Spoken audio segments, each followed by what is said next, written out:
اچھے دوست کی پہچان۔ اچھا دوست اور ہم نشیں کیسا ہوتا ہے، اس کے بارے میں دو فرامین مصطفیٰ صلی اللہ علیہ وآلہ وسلم ملاحظہ کیجیے۔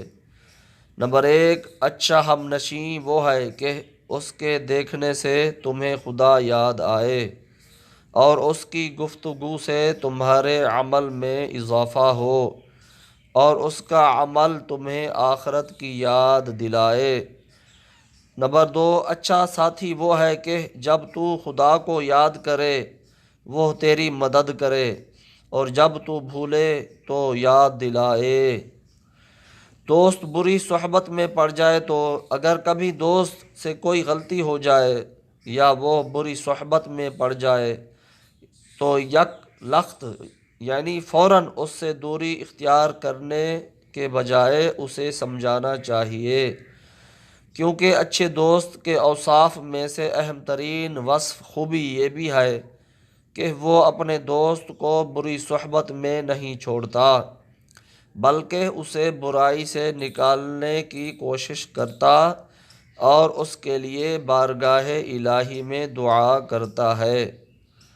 اس کی عملی صورت حضرت سیدنا عمر فاروق رضی اللہ تعالی عنہ کے مبارک عمل سے ملاحظہ کیجیے۔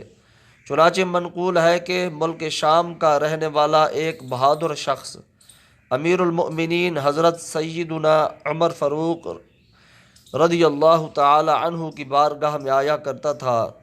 ایک بار وہ کافی عرصہ تک نہ آیا تو آپ نے اس کے متعلق پوچھا۔ آپ کو بتایا گیا کہ وہ شراب کے نشے میں رہنے لگا ہے۔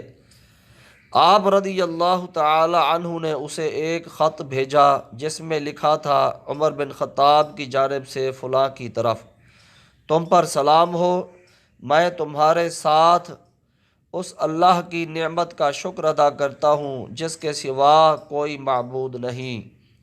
وہ گناہوں کو بخشنے والا، توبہ قبول فرمانے والا، شدید پکڑ کرنے والا اور خوب مہربان بھی ہے۔ اس کے سوا کوئی لائق عبادت نہیں اور اسی کی طرف لوٹنا ہے۔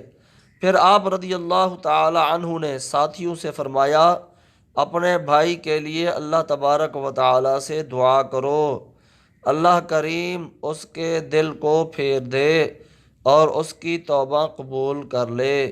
جب وہ مکتوب اس شخص کے پاس پہنچا تو اس نے پڑھنا شروع کیا اور بار بار کہتا جاتا، گناہوں کو بخشنے والا، توبہ قبول کرنے والا، میرے رب نے مجھے اپنی پکڑ سے ڈرایا ہے اور میری بخشش کا وعدہ کیا ہے۔ ایک روایت میں ہے کہ وہ شخص بار بار یہی کہتا رہا اور خود پر روتا رہا۔ اس نے شراب نوشی سے بھی سچی پکی توبہ کر لی۔ جب یہ بات امیر المؤمنین حضرت سیدنا عمر فاروق رضی اللہ تعالی عنہ تک پہنچی تو آپ نے فرمایا، جب تم اپنے کسی بھائی کو بھٹکتا ہوا دیکھو تو اسی طرح اس کا راستہ روکو اور اسے نصیحت کرو اور اس کے حق میں اللہ تبارک و تعالی سے دعا کرو کہ وہ اسے توبہ کی توفیق دے۔